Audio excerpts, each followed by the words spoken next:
안녕하세요, 최호섭입니다. 아이폰 12, 아이폰 12가 국내에 출시됐죠.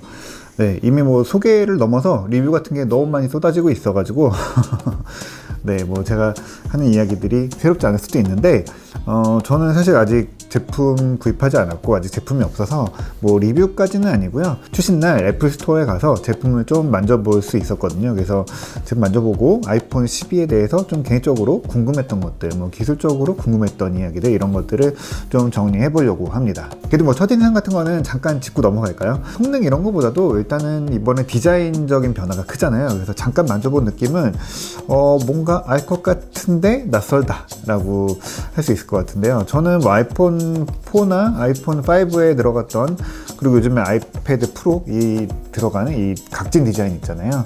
이런 디자인을 좀 좋아하는 편이에요. 이거 뭐 깻잎통이라고 하죠. 깔끔하게 떨어지는 라인, 이런 것들이 사실은 애플이 가장 잘 만드는 디자인 아닌가 싶습니다. 그래서 그냥 딱 쥐었을 때 자체의 느낌이 굉장히 좋았고요. 또 한 가지 눈에 띄는 거는 이번에 출시된 두 가지 제품, 그러니까 아이폰 12 그리고 아이폰 12 프로 두 가지 제품이 언뜻 봤을 때는 구분이 잘 안 돼요. 내려놨을 때 화면만 보면은 전혀 구분이 안 되죠. 둘의 차이는 소재 그리고 카메라에 있잖아요. 근데 그거 외에는 사실 두 제품의 상품성이 그렇게 크게 차이나지 않는다라는 게 조금 인상적이었어요. 보통 이렇게 두 가지가 나오면은 오래 쓸 거니까 비싸고 좋은 걸 사자 뭐 이렇게 하실 수가 있는데, 그러면서 이제 상대적으로 좀 싸게 나온 제품은 뭐 보급형, 뭐 저가형 이런 식으로 얘기해서 좀 상품성이 떨어지게 어떻게 보면 좀 싼 제품 이런 이미지를 주는 경우들이 많은데, 아이폰 12와 아이폰 12 프로는 뭐 보급형, 뭐 싼 제품 이런 건 아니잖아요. 가격이 뭐 그렇게 싸지도 않을 뿐더러 그렇게 저가 제품으로 나온 거는 아니거든요. 이건 나중에 나올 아이폰 12 미니도 마찬가지고요. 저는 이 두 제품은 철저히 이제 취향이라고 보거든요. 만약에 뭐 카메라에 대해서 특별히 오상이 없다면은 두 가지 제품의 선택은 그냥 색깔, 소재 이게 전부거든요. 그리고 사실은 카메라에서도 뭐 4K 60p를 HDR로 찍는다거나 특수한 상황에서 뭐 세 가지 렌즈를 내가 다 써야 된다라고 하는 게 아니면은 저는 아이폰 12가 적절한 선택이 아닌가 싶을 정도로 좀 상품성이 좋습니다. 두 제품의 화면 크기라든지 뭐 디자인 이런 것들이 거의 같다 보니까 케이스도 양쪽 제품을 똑같이 쓸 수 있어요. 그러니까 아이폰 12용 케이스랑 아이폰 12 프로용 케이스가 따로 있는 게 아니라 두 가지 케이스가 한 가지로 통일돼서 나옵니다. 네, 그러면은 제가 이제 궁금하던 것들 하나하나씩 풀어볼까 합니다. 첫 번째는 5G입니다. 5G는 그냥 한마디로 얘기하면 체감이 잘 안 됐어요. 일단 LTE가 우리가 기본적으로 스마트폰에서 쓰는 뭐 웹서핑하고 음악 듣고 유튜브 보고 넷플릭스 보고 이런 거에서 그렇게 느리지 않잖아요. 두 가지 이제 네트워크 방식을 써서 왔다 갔다 해봐도 사실은 체감이 확 와닿지는 않았어요. 그래서 나는 꼭 5G를 속도 때문에 써야겠다라는 거는 아직은 조금 이르지 않나라는 생각이 좀 듭니다. 제가 제일 궁금했던 거는 사실 이제 스마트 데이터 모드거든요. 그러니까 상황에 따라서 5G랑 LTE를 왔다 갔다 바꾸는 거죠. 이거 왜 바꿀까요? 뭐 5G 요금제가 비싸서 뭐 이런 것도 있을 수도 있지만 일단은 가장 큰 거는 배터리 때문이거든요. 사실 제가 잠깐 써봤기 때문에 5G 쓴다고 해서 뭐 배터리가 쭉쭉 떨어지는 게 느껴진다 뭐 이런 거는 아닌데, 이미 리뷰들 같은 거 보면은 5G를 쓰면은 배터리를 훨씬 많이 쓴다, 뭐 한 20%까지 영향을 준다 뭐 이런 이야기들이 나오고 있잖아요. 이게 일단은 5G 모뎀 자체가 지금으로서는 배터리를 많이 쓰기도 하고요. 주파수 대역이 이제 3.5GHz 이런 거 쓰잖아요. 그러니까 주파수 대역이 높으면 전파가 더 멀리 가지 못하기 때문에 기지국도 더 촘촘히 박아야 되고요. 그러면은 기지국이 촘촘해지면은 결국에 이동할 때 거쳐야 되는 기지국이 많아지는 거죠. 그러니까 여기서 여기까지 갈 때 예전에 LTE를 쓸 때는 기지국을 10개를 거쳐서 갔다라고 하면은 5G 같은 경우에는 한 뭐 13개, 15개 이렇게 될 수 있다는 거죠. 정확한 수치는 저도 잘 모르겠는데 어쨌든 기지국을 더 많이 거쳐야 되고, 그러면은 사실 기지국 넘어가는 건 핸드오버라고 그러잖아요. 그러면은 그 과정에서 배터리가 꽤 많이 떨어지죠. 이걸 아주 예전에 휴대전화 초기에 쓰셨던 분들은 무슨 얘기인지 아실 거예요. 그러니까 뭐 800MHz 때 쓰던 SK텔레콤보다 1.8GHz 쓰는 PCS 오랜만에 생각해본 단어인데, 어쨌든 이 PCS 쓰면은 뭐 지하철에서 터 안 터지고 뭐 지하철 타면은 배터리 더 많이 떨어지고 뭐 그런 이야기들이 있었잖아요. 이게 결국에는 통신 품질이나 뭐 배터리 같은 거에도 영향을 끼치긴 하는데, 지금은 우리가 BCS나 뭐 3G, LTE 이럴 때 네트워크 때문에 뭐 배터리 영향 받는다 이렇게 얘기하지 않잖아요. 모뎀이나 뭐 통신망 이런 것들이 안정되면 결국에 사라진 문제긴 하거든요. 지금 5G는 아직 과도기죠. 결국에는 뭐 기지국 신호 약하면 뭐 전력 더 많이 쓰는 것도 있고 뭐 이런 것도 이제 전체적으로 총체적인 문제들 때문에 아직은 뭐 기지국 수도 부족하고 촘촘하게 전국망 깔지도 않았죠. 그리고 기지국 신호가 약하면 결국에 뭐 전력 더 많이 쓰는 것도 있잖아요. 이런 뭐 총체적인 문제들 때문에 아직 5G는 조금 속 시원하게 쓰기는 어려운 단계, 이렇게 다들 이야기하시죠. 아이폰을 구입한다고 해도 아마 저는 뭐 자급제 폰으로 사서 LTE로 당분간 쓰지 않을까라고 생각이 됩니다. 언젠가 이제 5G가 뭐 필요하겠죠. 그러니까 한마디로 뭐 애플이 여기다 스마트 데이터 모드 넣어서 5G와 LTE로 왔다 갔다 할 수 있게 한 거는 배터리 때문이다 라는 겁니다. 이거는 설정에 들어가서 셀룰러 안에서 셀룰러 데이터 옵션 메뉴에 들어가면은 스마트 데이터 모드를 켤 수 있고 끌 수도 있습니다. 그리고 우선순위가 있어서 뭐 5G를 더 우선적으로 잡거나 아니면 균형적으로 잡거나 아니면 LTE를 더 우선적으로 잡거나 이런 것들도 설정할 수 있어요. 이거는 좀 네트워크 상황을 봐가면서 좀 조정해가면서 쓰셔야 될 것 같아요. 근데 일단은 대기 모드일 때는 LTE도 있는 것 같고요. 제가 딱 켰을 때 잠금을 이제 푸는 순간에 잠깐 5G로 들어갔다가 5G가 계속 필요하다라고 하면은 뭐 5G로 계속 연결을 하고, 뭐 굳이 5G가 필요하지 않다라고 하면은 얼른 다시 LTE로 내리게 되는 것 같아요. 그리고 이걸 개발자들이 직접 선택할 수도 있어요. 그래서 뭐 저전력 모드로 하거나 뭐 LTE 위주로 세팅을 한다고 해도 앱에서 순간적으로 이거는 5G에 빠른 레이턴시 그리고 높은 대역폭이 필요하다라고 하면은 그때는 5G를 앱이 선택해서 가져다 쓸 수 있다라고 합니다. 네, 어쨌든 뭐 5G는 조금 더 두고 봐야 될 문제라고 봅니다. 네, 두 번째 돌비 비전이죠.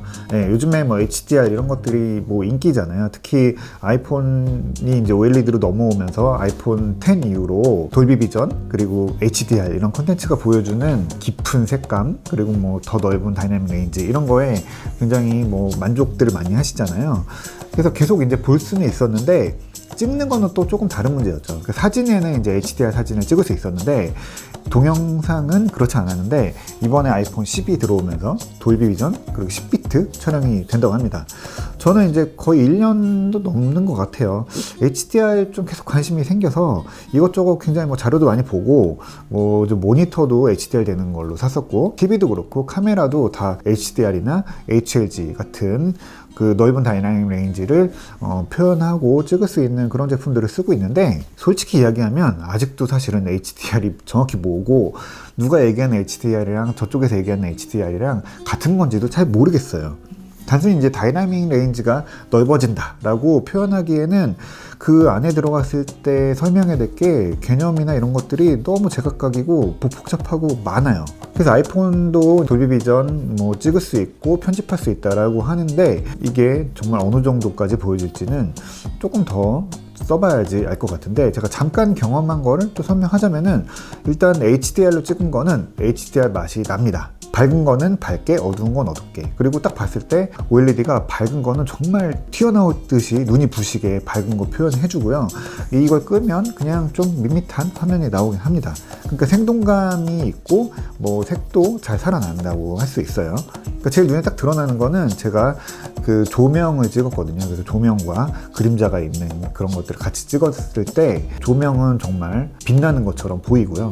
어두운 거는 좀 어둡지만 그래도 그림자 진다고 해서 우리가 아무것도 안 보이는 건 아니잖아요. 그런 표현을 잘 해주고 명암도 잘 드러납니다. 이게 진짜 밝은데 다이내믹 레인지가 다 살아있는지 이런 거는 잘 모르겠는데, 스마트폰에서 작품할 것도 아니고요. 완전히 뭐 안 보이는 것도 아니고 다 날아가는 것도 아니기 때문에 뭐 노란 조명 이런 것들 빛도 다 살아있는 것 같아서 이 정도면은 뭐 스마트폰에서 찍고 편집하고 보고 공유하고 이런 것 용도로는 훌륭하다고 봅니다.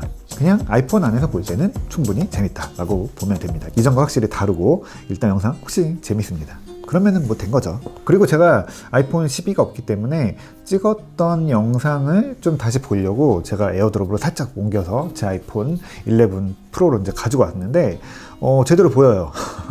네, 공유가 되는 거죠. 거의 찍은 파일 그대로 HDR에 대한 메타데이터까지 그대로 다 넘어옵니다.